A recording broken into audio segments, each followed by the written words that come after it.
Um, so I've been running for president for about 19 months now. That's a long time.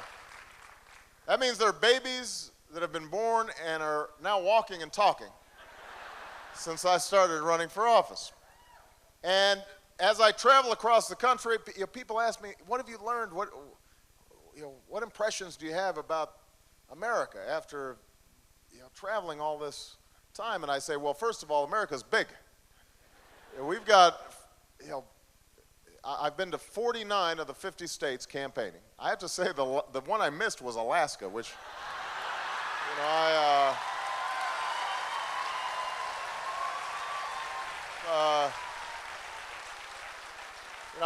needed to go up there and straighten things out.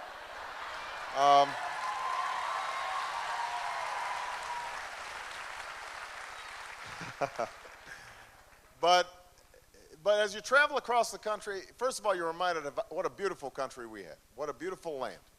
But the second thing and most important thing is you're reminded of how wonderful the American people are. They work hard, they are generous, they believe in a core set of values, regardless of race, religion, region. They believe in family and neighborhood and love of country and faith and hard work.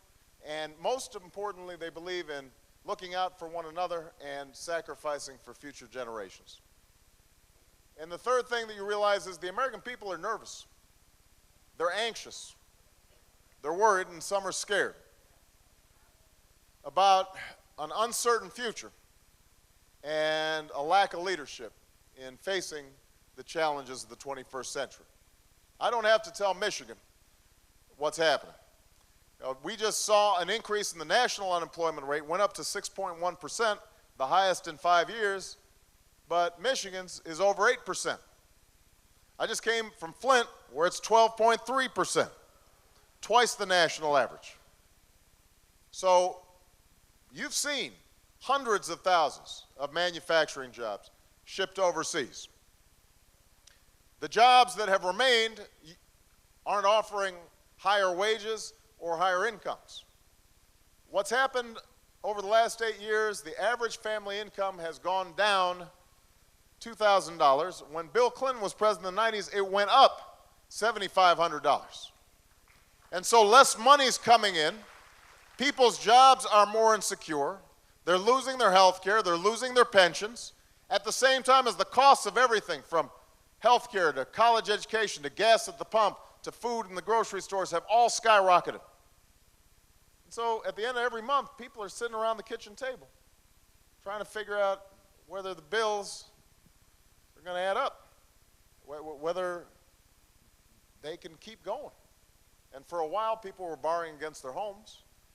But because nobody was minding the store in Washington, you now have the highest rate of foreclosure since the Great Depression, and people's home values have been going down all across the nation. People might have been taking out credit cards to try to make ends meet. If they got sick, that was the way they tried to deal with it. But now they realize those teaser rates of 0% have skyrocketed to 28 or 29, and they've fallen behind, and we have higher bankruptcies than we've seen in a generation. And so it's harder to save, it's harder to retire, it's harder to figure out how to send your child to college. People are struggling. And it's not just the immediate struggle. People are, contrary to what John McCain's advisor said, the American people aren't whiners. People are willing to put up with a lot because we are a self-reliant and independent people. So we don't expect government to solve all our problems. But people now are worried because they feel like, it's not just what's happening immediately. The question is what's going to be happening 10 years from now or 20 years from now. Are we passing on a stronger, more prosperous country than the one we inherited from our parents? Are our children going to live out the American dream? Will we fulfill the American promise? That's what's at stake in this election. in this defining moment, and that's why I'm running for President of the United States of America. Because I want to make sure that promise is there for our children and our grandchildren.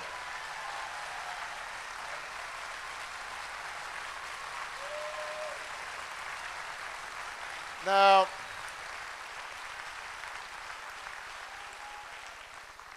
as John Ashcraft mentioned, John McCain has very different ideas. Look, I don't think John McCain's a bad man. He has served with distinction in our military. He has been in the United States Senate.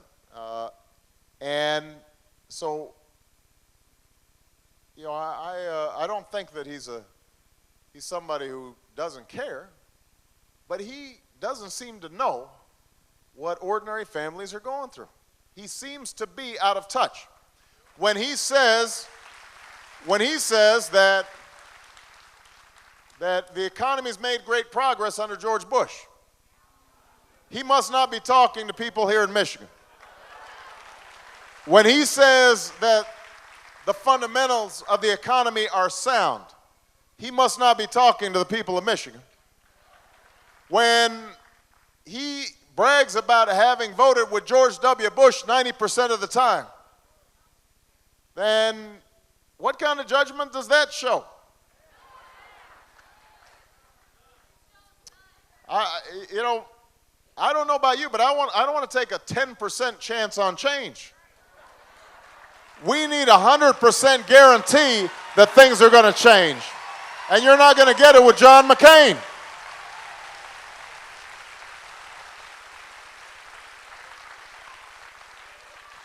I mean, and as I said, I don't think it's because he doesn't care. I think he doesn't know. When you think that you're not rich until you make $5 million a year, then you just don't know. You just don't know. Which probably explains why he has proposed policies that are identical to George Bush's. When it comes to the economy, when it comes to strengthening middle-class families, when it comes to giving more opportunity to our children, his policies and George Bush's are indistinguishable. He said he wants to continue the Bush tax cuts for the wealthiest Americans. He wants to provide $200 billion more in tax cuts to some of the wealthiest corporations, including $4 billion to ExxonMobil, that just went through 3 consecutive record-breaking quarters of profits. Meanwhile, he wants to leave 100 million people not getting a dime of tax relief. And he's got the nerve to run television commercials here in Michigan, around the country, saying, I want to raise your taxes. Let me tell you something. I intend to cut taxes for 95% of the American people. 95% of you will get a tax cut.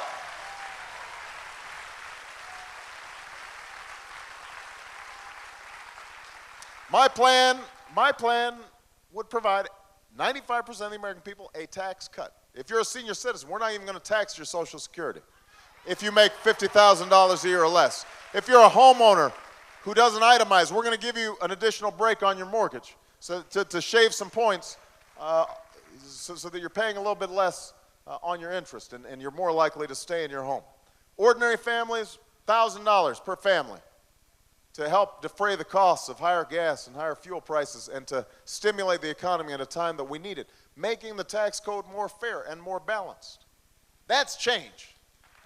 What John McCain is offering is not change. It's the same old, stale, outdated, trickle-down economics where you give the folks with the most more and hope it kind of settles down on everybody else. We have tried this for 8 years, and it hasn't worked.